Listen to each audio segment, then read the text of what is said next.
Hey, so I'm back with another video. This is going to be a little different. I am, you know, first of all, like the video below, hit that like button, subscribe to the channel, and give me your thoughts on what I'm going to be talking about today below. I think this will spark a lot of chatter. So,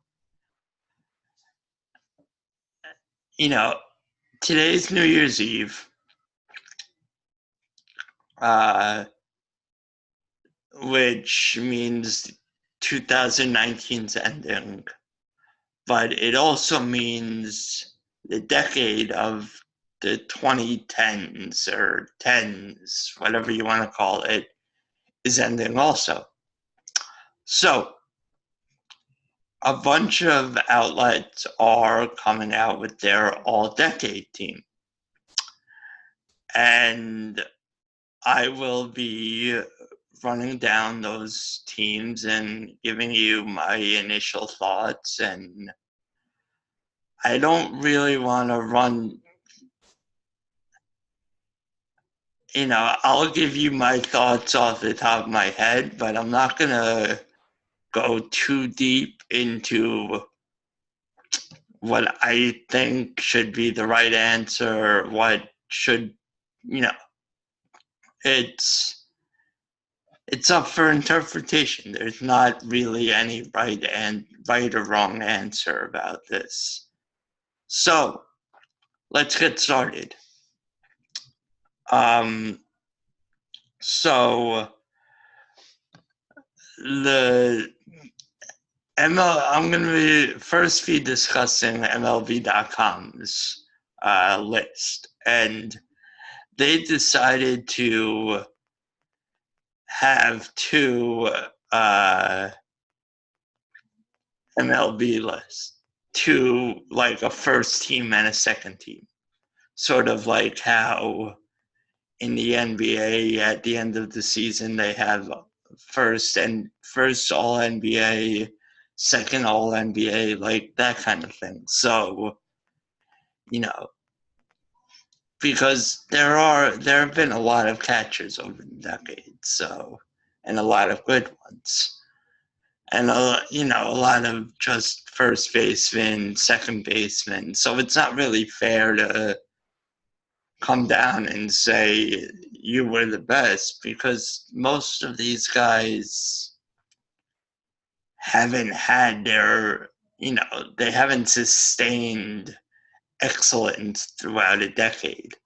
That's really hard to do.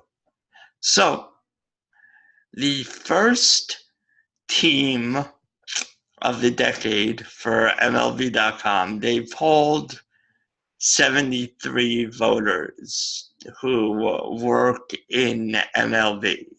So whether it be MLB.com, MLB Network,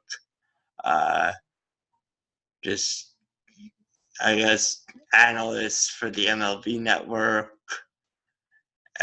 So a lot of people they asked. And I would think that's another reason why they have two teams, because, so let's run that. The catcher is Buster Posey. First base, we have Miguel Cabrera. Second base, we have Jose Altuve. Third base, we have Adrian Beltre. Shortstop, Francisco Lindor. They did 3 outfield positions in there, so it's not left field, right field, center field, because a lot of those guys play multiple outfield positions. So outfield 1 is Mike Trout. Outfield 2 is Mookie Betts. Outfield 3 is Andrew McCutchen. The DH is Nelson Cruz. The starting pitchers are Justin Verlander, Max Scherzer, Clayton Kershaw, Zach Greinke, and Chris Sale. And they picked two relievers. So the two relievers are Craig Kimbrell and Aroldis Chapman. Now, I want to look at each of these guys' numbers really quick. And so, Buster Posey, his first full season was in 2010. So I guess that's sort of perfect, He's sort of right in, like he hit it at the right time. You don't want to play, they're great to have played in this decade, but the bulk of their playing time was in the last decade, so they're not really going to make this list at all. But so Buster Posey came on the scene and top prospect, and he hit 305, 357, 505. So he came on the scene and said, "I'm the best catcher in baseball." And he really has not let that go until 2019. In 2019, he hit 257, 320, 368, which isn't really good. I mean, it's good for a catcher, I guess. Even in 2018, while his batting average and on base were still respectable, he lost all his power. He slugged 382. So, catchers also have a lot of wear and tear.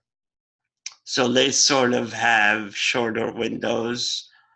But, he put together 8 great seasons and 2 still good, useful seasons. So it's not like he is a bad player now. I can't really think of any catcher throughout the decade who's been better. There's Joe Mauer, but, Joe Mauer is one of those guys where his playing career started earlier, so, before the decade started, so he's sort of, I don't know, a lot of his best years were before the decade. So I think that you just see that. It's reflected in these rankings, I guess, or in this all-decade team. But moving on, first base, you have Miguel Cabrera. So, Miguel Cabrera broke onto the scene in 2003. So he's sort of an elder statesman. He's been around for the better part of the last 2 decades. But,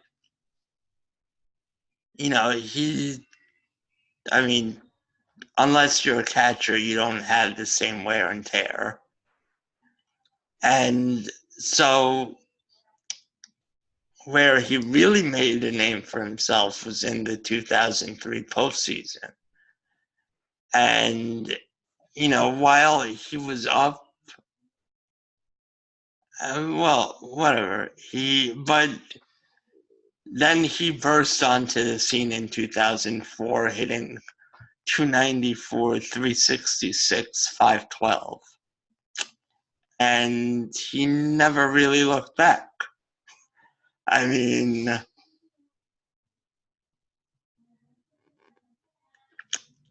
His worst season after that was in 2017 when he hit 249, 329, 399.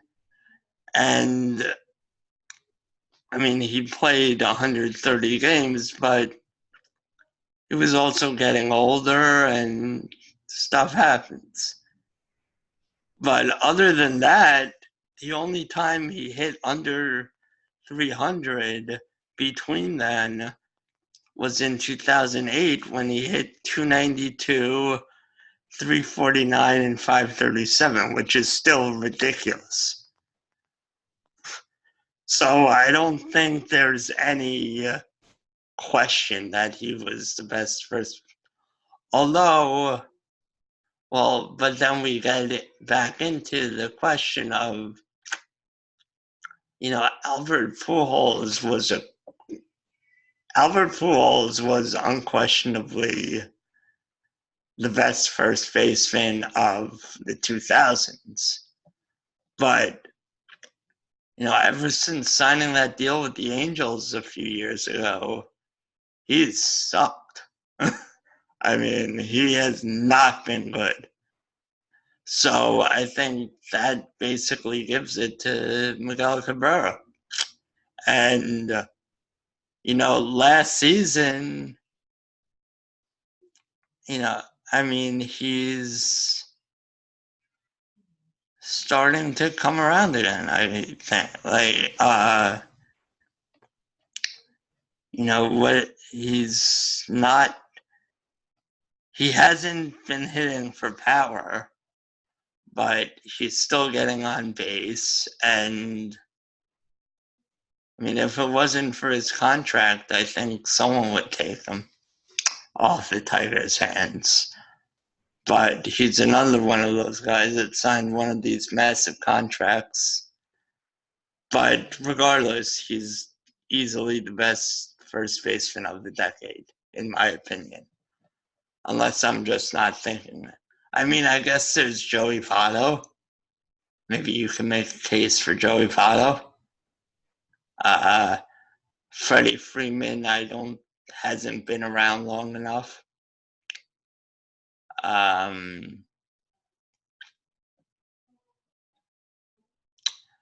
mean, there was Ryan Braun, but Ryan Braun's also an outfielder, so I don't know. So I don't think you can say anyone else.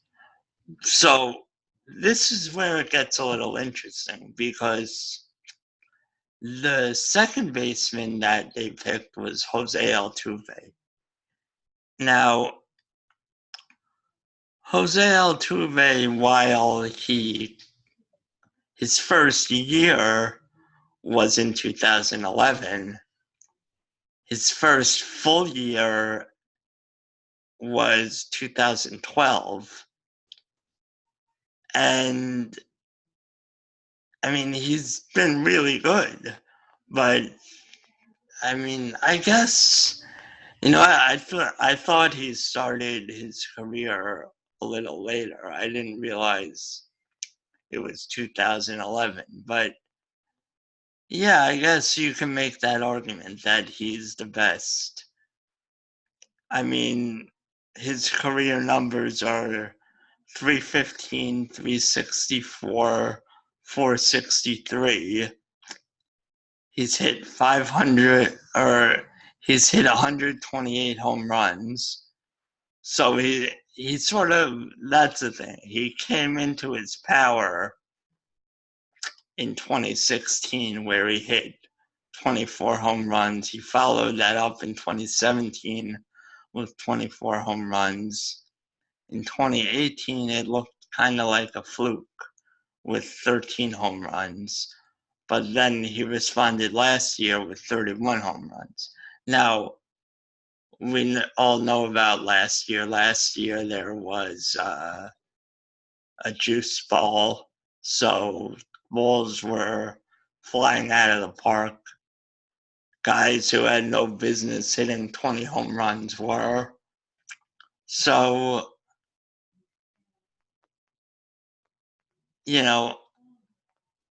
but again, I can't really argue with this. I mean, Robinson Cano comes to the top of my mind right away. But I mean, I'm pretty sure he'll make the second team, which I'll do another video for the second team later. And, but yeah, I mean, I can't, there's no real argument you can make. I mean, unless I'm just not thinking about other second basemen.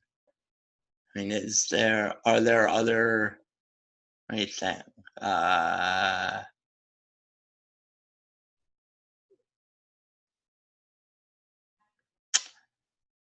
No, I mean, I can't. I mean, I'm sure if you think of someone, maybe someone listening or watching thinks of someone, but other than that, yeah. Now, the shortstop they picked was Francisco Lindor. Now, this is an interesting one because Lindor came onto the scene in 2015. So he's really only had about half a decade. I mean, 5 seasons. Yeah, so exactly half a decade. So I mean, there was Jeter, but Jeter retired in the middle of the decade. There was A-Rod. A-Rod retired a couple of seasons ago, and he also didn't have a great couple of seasons to end his career. So, I mean, maybe could Lindor really be the best shortstop over the decade? Like, I mean, maybe. I can't think of a great shortstop off the top of my head that has played, the majority of the decade. I mean, everyone else, like Carlos Correa, Lindor is better than. So, I mean, Lindor's, for his career, he's hit 288, 347, 439. And from a shortstop, that's amazing. That's exactly what you want from your shortstop. From a top, if you're a World Series contending team, that's exactly what you'd want from a shortstop. I mean, the other shortstop that comes to mind is Didi Gregorius, but other than before the Yankees, he wasn't that good. So, yeah, I mean, I'm not coming up with any shortstops off the top of my head. I mean, maybe Trevor Story, but that's the same thing. He hasn't played enough to really overtake Lindor. So, yeah, I mean, and the other thing about Lindor is Lindor came onto the scene and he was touted as a glove first shortstop, that he wasn't going to hit a lot. And he's clearly hit a lot. So, just goes to show you how unpredictable scouting is and prospects are in Major League Baseball. But to move on, we have an oldie but a goodie.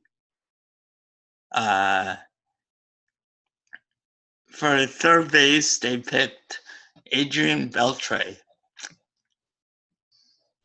Now, I mean, Adrian Beltre started his career in 1998. So he's been around a really long time. I mean, he didn't play in 2019. He's probably retired. for good, but I don't know. I've heard things about maybe he might come back. I don't know. But so he retired in 2000 after the 2018 season. So he's had 9 years in the decade. And I mean, he's been consistently great. I mean, you could say 2018 wasn't great, but he still hit 273, 328, 434. That's pretty good for your final season I mean, what? Just gonna check his age. Yeah, 39-year-old. I mean, that's a really good season for a 39-year-old in baseball, let alone anyone. I mean, most teams would take that in a heartbeat for a third baseman or really anyone on your team. So, but he hit a lot of home runs throughout his career. He ended up hitting 477 home runs throughout his career. He had multiple 30-plus home run seasons in the decade. He started off the decade with 28 home runs.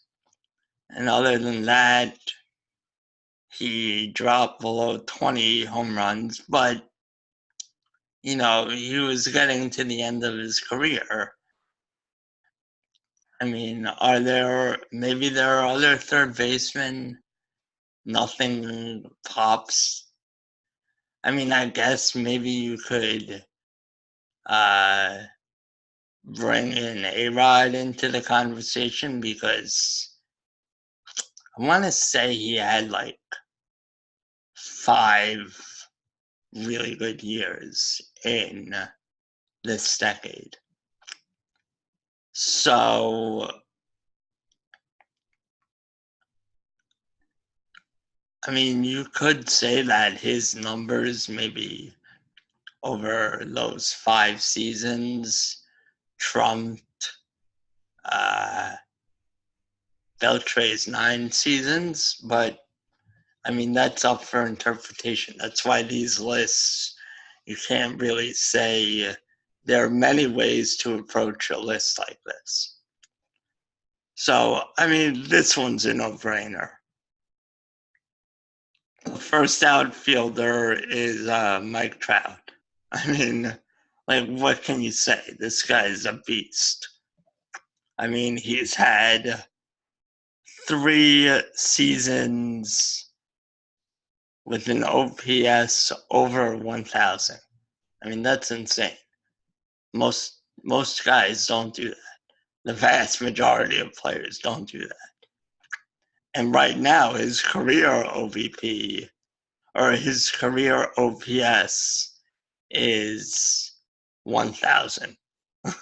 So, he's just insane. I mean, he came onto the scene in 2011 for a taste at the big leagues. He didn't really wow anyone. He had 220, 281, 390 in his first season, but he only played 40 games. He only had 123 at bats, so he didn't even start a lot of those games. So you can't really, getting his feet wet. But I mean, in 2012, he hit the ground running and never looked back, really. I mean, he hit 326, 399, 564. That's insane. And then, he followed that up hitting 323, 432, 557. I mean, who does that? he's just ridiculous. And then, I mean, trying to find it. I mean, maybe his worst season other than his rookie season was 2014 when he hit 287, 377, and 561. I mean, this guy's unreal. He's like, these are Babe Ruth type numbers. I mean, that consistency, it's just crazy. I mean, for his career, he's hitting 305, 419, 581. I mean, that's Barry Bonds numbers right there. I mean, Babe Ruth too, but I mean, last year he hit 291, 438, 645. So it's just ridiculous. I mean, in 9 seasons, which like 8.25 seasons, he's already hit 285 home runs. He hit 45 last year. I mean, I guess the one thing you could say that's a little disappointing is that, I mean, in 2012, he stole 49 bases to go along with 30 home runs. And then, after that, he followed it up with 33 stolen bases. And then he only got to 30 once after that. So, I mean, teams usually do this. Teams do this a lot. You see it where if guys are good offensively, teams sort of don't let them run because, a lot of people end up injuring themselves on the base paths.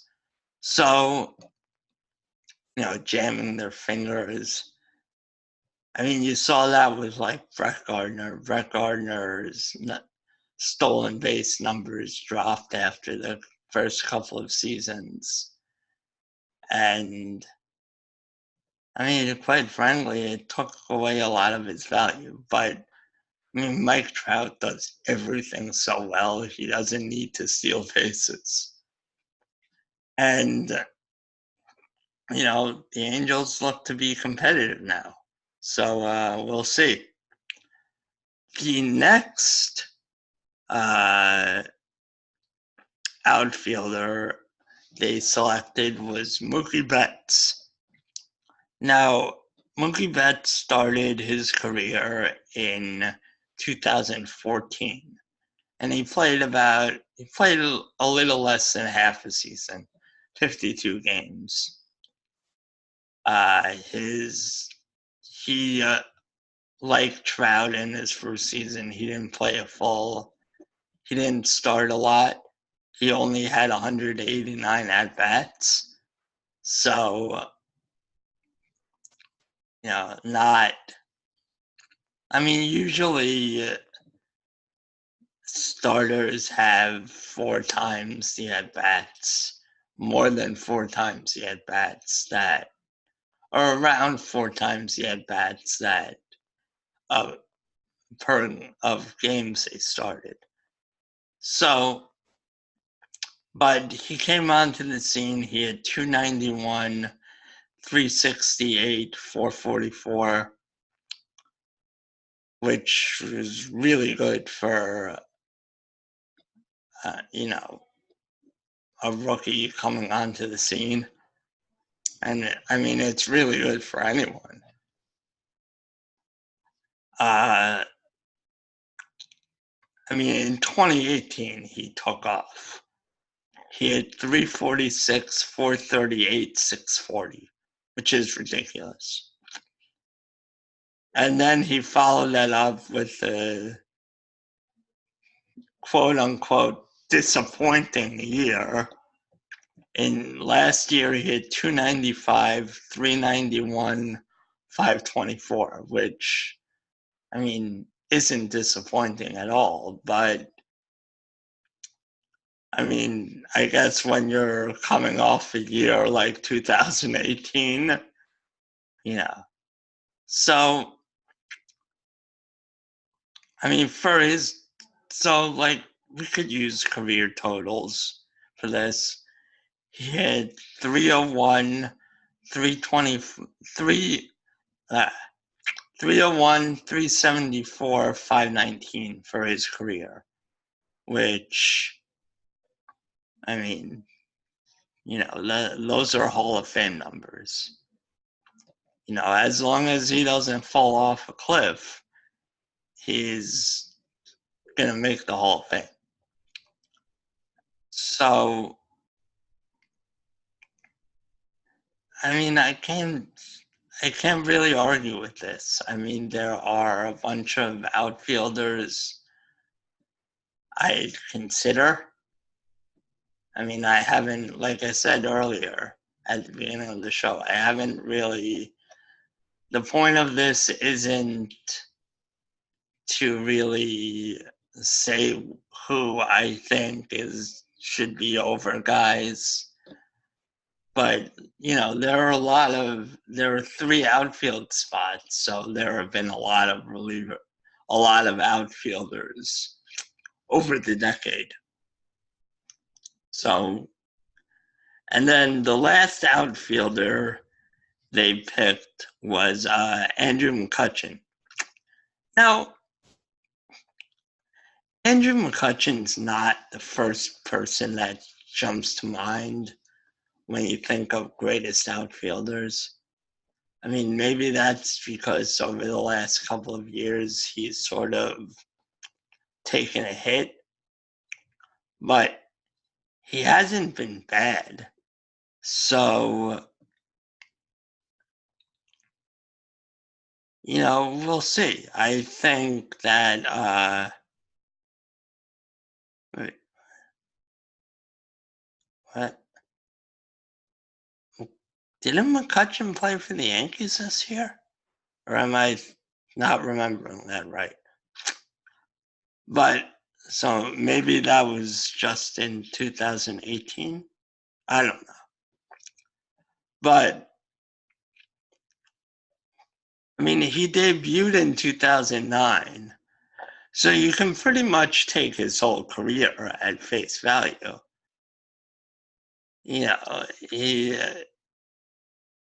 I mean, looking at the numbers, 2009 and 2010, his triple slash was almost identical.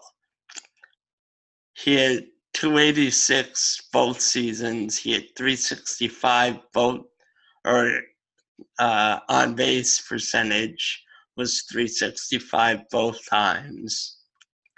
And the only difference was he hit for a little more power in 2009 versus 2010. So, but, I mean, so we can't really, I guess, I don't know. I mean, and then he had,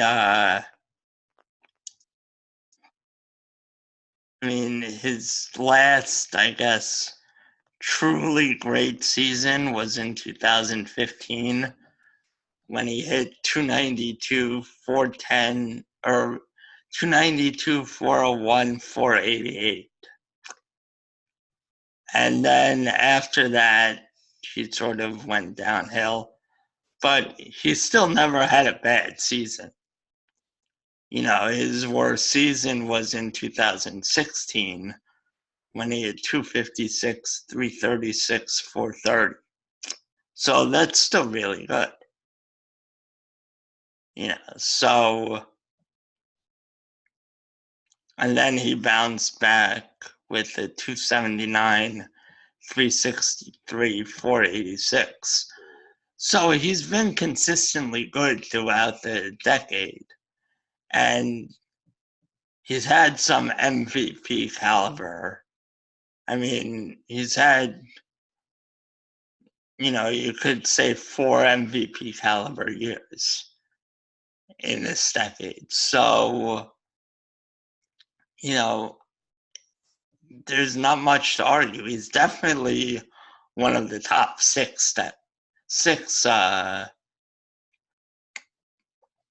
players of the decade.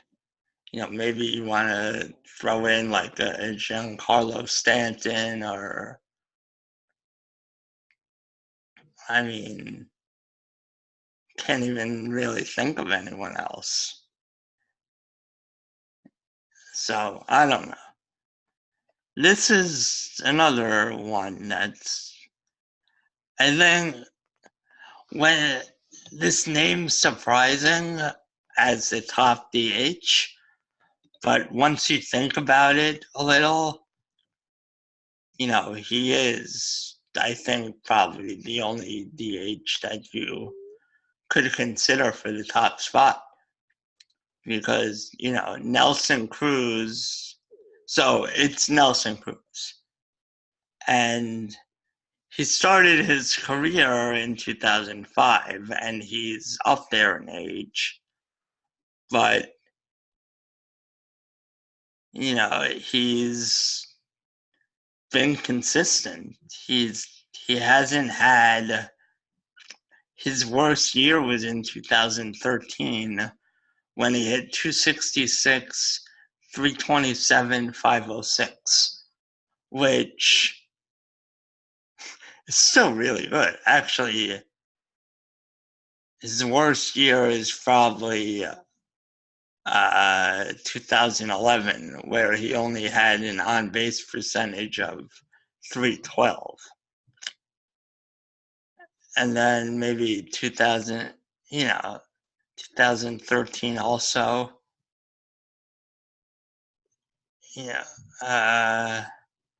Or no, whatever. You guys know. But, I mean, last year, I think it's like 42 now. Let me just check that.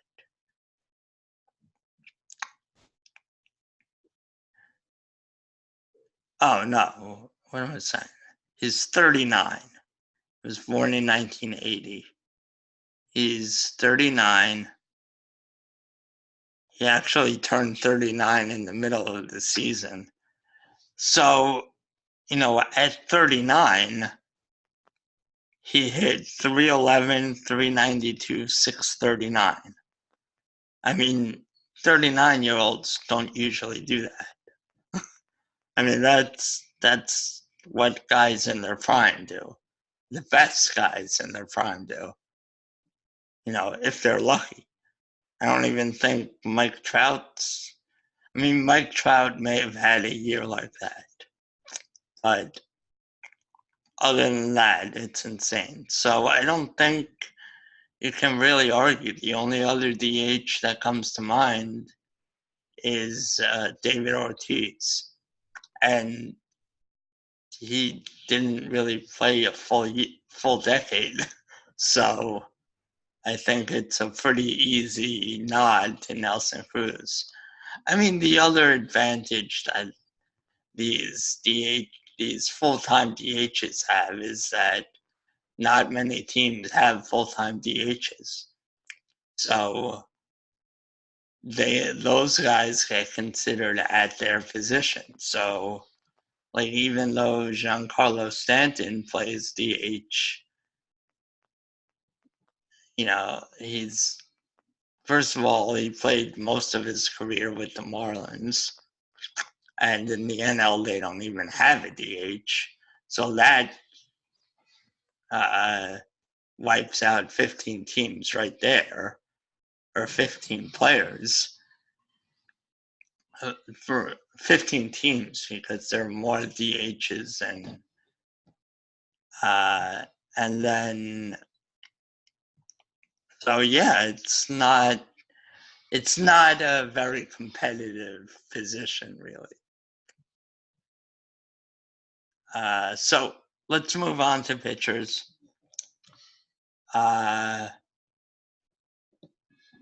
So the number one pitcher is Justin Verlander. I'm not sure if the pitchers are in order or if they're just, just thrown together. I don't know. But so Justin Verlander is the first pitcher listed. Let's say that. So he made his debut in 2005, but he only pitched 11.1 innings. And then, so he really came onto the scene in 2006. So he had, I guess you could say, 4 full seasons before the decade started. So, I mean, he already had a lot of innings on his arm, you could say. But, I mean, he hasn't really, Justin Verlander's an interesting one because he, what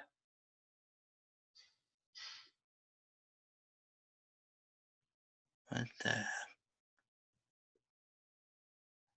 yeah, so he's an interesting one because, in 2010, he had a 3.37 ERA. Then in 2011, he had a 2.4 ERA. Then he had a 2.64 ERA. And in 2013, he had a 3.46 ERA. And then in 2014, it looked like that may have been the start of his decline. And he had a 4.54 ERA, sort of getting up there in age. Don't forget, that was his 2014 would have been his 10th year in the league. It's not uncommon for guys to start declining, especially a pitcher who he threw 200 innings his whole career, 200 innings a year from 2007 on. So, and then in 2015, he only pitched 133.1 innings. So while his ERA rebounded, maybe he was injured. He was definitely injured. He only started 20 games. And then in 2016, he reinvented himself. He had a 3.04 ERA with 227.2 innings pitched. And he, in 2018, in his first full season after being traded to the Astros, he just went off again. He in 214 innings pitched, he had a 2.52 ERA. So, and then last year he had a 2.58 ERA in 223 innings pitched. So he's really reinvented himself, and he's a workhorse, he's almost at 3,000 total innings for his career, which is a lot. So there's no argument. You can't make an argument about Verlander being one of the top 5 pitchers of the decade. So then next you have Max Scherzer. So he, he started his career in 2008. And he actually started his career, sort of as a reliever. People thought he would be a reliever coming up. But in 2009, they decided to move him to this rotation. And basically never looked back. I mean, 2009 wasn't great, but we're not discussing 2009. In 2010, he had a 3.5 ERA in 195.2 innings. In 2011 wasn't good, wasn't a great year. He had a 4.43 ERA in 195 innings. Got a little better the next year with 3.74 ERA in 187.2 innings. And then from there, he just took off and became arguably one of the best pitchers in baseball. And, he in 2013, he had a 2.9 ERA in 214.1 innings pitched. And he had 240 strikeouts that year. So, he's a beast. And he really continued that throughout. I mean, last season, he had a 2.92 ERA in 172 innings and 243 strikeouts. So, and then, in 2018, he had 300 strikeouts. So, he's a strikeout machine. He struck out over his career. He struck out 2,692 batters in 2,290 innings. So it's just insane. There's really no argument you can make about top pitchers of the decade. And then the next pitcher they selected was Clayton Kershaw. You're not going to get an argument from me. For a really long time, he was undisputedly the best starting pitcher in baseball. In 2016, he had a 1.69 ERA. Who does that?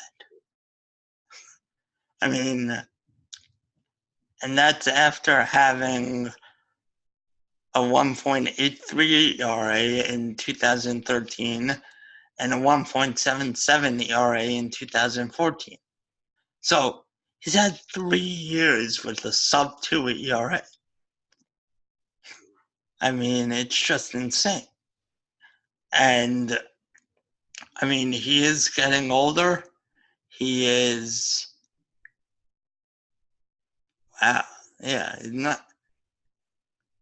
So he'll be 32 next season, which, I guess is getting older for a pitcher. But, he's still last season. The other thing is he's not pitching as many innings as he is. But I'm not sure that's on him. That's sort of the trend in baseball right now, is that starters aren't going as long in games because of bullpens. So, but yeah, you're not going to get any argument from me over Kershaw as one of your top 5 pitchers of the decade. I mean, you could probably argue he should be number one. But again, like I said, I don't know if this is in order. So, but next up is Zach Greinke. So, this is another one. He came onto the scene in 2004, so he's a little older. He wasn't great. It took him a while to get his footing. And he really came onto the scene in 2009 when he had a 2.16 ERA in 229.1 innings. But we're not counting that. And then in 2010, he struggled a little. But, that could have been a fluke. I mean, I don't love ERA as an indicator of, things to come. I think ERA has a lot to do with the team's defense. So, but, he's really been a solid pitcher. I mean, and you go again, like in 2015, in his last season with the Dodgers, he had a 1.66 ERA in 222.2 innings. So, you can't really argue. I mean, there aren't that many pitchers who are consistently ridiculous. And, I mean, you could count. I mean, I would consider anything under a 3.5 ERA a really good pitcher. A top of the rotation starter.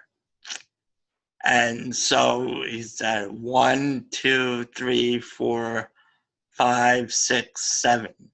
So 7 out of the 10 seasons, he's been a top of the road. He's pitched like a top of the rotation starter. So, and that's come in some pretty harsh pitching environments in Arizona. I mean, Arizona is a tough place to pitch. So, we'll see. I can't really think of off the top of my head someone who's been consistently good throughout the decade. Let me know what you think. And then the final starter is Chris Sale. Now, Chris Sale's a beast.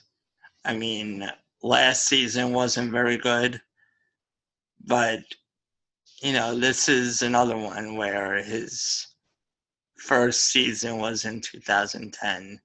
He actually started out as a reliever for the first 2 seasons, so, I mean, he pitched in 79 games over the first 2 seasons and didn't start a game, so, those numbers skew a lot of things.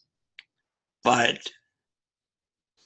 up until last year, as a starter, he hasn't had an ERA over 3.45 or 3.42. His top ERA in 2015 was, or his highest ERA in 2014 or 2015 was a 3.141 ERA. And he's consistently, I mean, I don't want to say consistently because his last 2 years, he didn't come close to 200 innings. But, for the better part of the decade, he was really good. And even in 2018, despite not pitching a ton of innings, and missing some time, he still managed a 2.11 ERA, which, is still really good. Regardless of the team, I mean, he was when he was on the field, he was dominant. But then last year, he had a 4.40 ERA in 147 innings, 147.1 innings, for whatever that's worth. But he still struck out a ton of guys. He struck out 218 guys. So to strike out 218 guys in only 147 innings, you're striking out a lot of guys. So, I wonder. I don't have his FIP right in front of me. So, because I'm on MLB.com. But, yeah, so he, we'll see what comes next season. I guess, like, if he could rebound, and because usually, I don't know. He can't. His whip was even really good, so I don't expect him to have a high ERA like that again. Maybe, some unlucky balls in play, just, because that's the other thing. If you don't have good defenders, bad defenders don't necessarily make errors, because guys who make errors are the ones who get to the ball. You have to touch the ball to, bobble the ball. It's not like the scorer can say, oh, you should have gotten to that ball, give him an error. That's not the way it works. So that's why I don't really trust ERAs, as the only measure of whether a guy's good. Look at Ks for 9, walks for 9, stuff like that. And, he still doesn't walk anyone. He still strikes out guys at a ridiculous rate. So, I could easily see him bouncing back. And, this is all about all-decade teams. And, you can't really argue with it that he's been the best. He's been one of the top 5 pitchers in the decade. There have been a lot of pitchers who have been good, so maybe in the next list I'll go like, oh my God, yeah. But so the 2 relievers they selected are, the first one is Craig Kimbrell, who, again, like, probably the best reliever this decade, the best closer. Aside from last season, which was really bad. But then again, that's what happens when you don't sign till mid-June, So I don't know. You can't really go on last year to what you'd expect. But yeah, he's had multiple sub-2 ERAs. His first season in 2007, in 2010, was a .44 ERA. He only pitched 20.2 innings, so, it's not really enough to go on, but Then he had in 2012, he had a 1.01 ERA. In 2013, he had a 1.21 ERA. In 2014, he had a 1.61 ERA. So, and in a decade, he's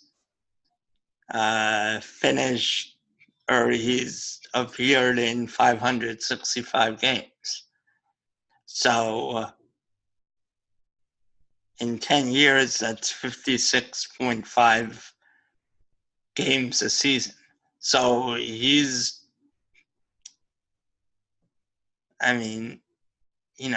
never, with the exception of last year, which is understandable, he only signed in June, and I don't remember exactly when he debuted last season, but it took a few weeks for him to get into game shape. And yeah, he hadn't. So, his first year and last year bring down his average games per year. But, he strikes out guys like crazy. Just saying, yeah, in 2017, he had 126 strikeouts in 69 innings. That's insane. That's almost 2 strikeouts an inning. He did the same in 2012, striking out 116 guys in 62.2 innings. Again, almost 2 an inning. And then in 2011, he struck out 127 in 77 innings. So not quite, the strikeout rate, but still, if you have over 100 strikeouts as a reliever, you're doing something right. Because relievers don't pitch that, I guess there are some middle relievers and setup men that pitch over 100 innings a season, but for a high leverage reliever / closer, guys don't pitch that much. They usually pitch one, maybe. It usually comes out to 1 inning, an out. So, and then last but not least, we have Aroldis Chapman. This guy's, and there's not much bad you can say about him. Again, he came over from Cuba in 2010, and while he didn't, he came over as a starter. I remember this because he came over as a starter, but one of the knocks against him when he was coming over is that he was very wild as a starter. So it just made sense that whoever signed him would move him to the bullpen. And even after he came over, there were always rumblings about maybe moving him into a starting role, but that never really made any sense. He was dominant, and he was still wild. So, but yeah, he's had multiple under sub 2 ERAs, multiple sub 3 ERAs. He's only had 2 seasons with an ERA over 3. And that's his first full season in the majors he had a 3.6 ERA. And then his first season as a Yankee, or yeah, his first season as a Yankee, or oh, first full season. Yeah, first full season, because I remember he was cut by the Reds because of some trouble, and then the Yankees signed him, and then they traded him to the Cubs, and then the Cubs win the World Series, but the Yankees just outbid them. So, first full season with the Yankees, he had a 3.22 ERA, and then he had a 2.45 ERA and a 2.21 ERA.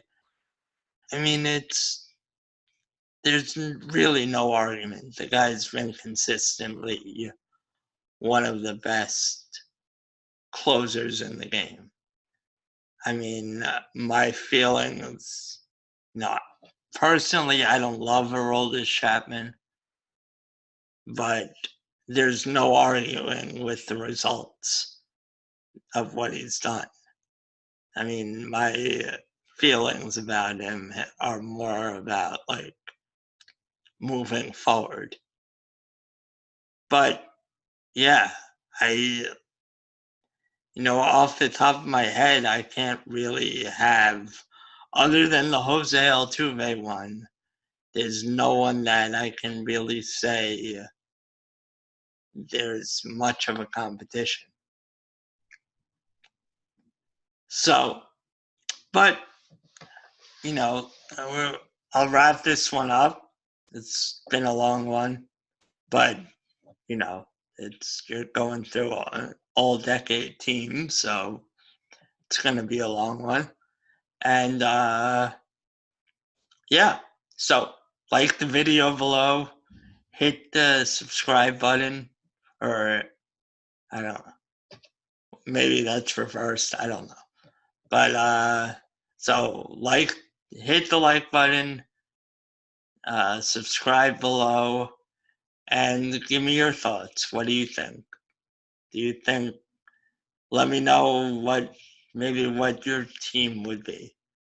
And do you think they got it wrong? Any of these first, am I not thinking about players? I mean, that's the other thing is, like you've seen, even with a lot of the guys on this list, the problem is they straddle 2 decades. Their careers straddle 2 decades. So they had some good years in one decade and some good years in another. And I think that's where it gets tricky. And a lot of the guys that come to your mind, you realize, oh, wait, they didn't really play a lot in this decade. So let me know. And, actually, for shortstop, what about Hanley Ramirez? I mean, I don't know. I mean, although he didn't really play shortstop a lot. Sort of, he played third base a little. I don't know. So let me know below, and check out the unusefulidiots.com. And that's it, guys. Bye.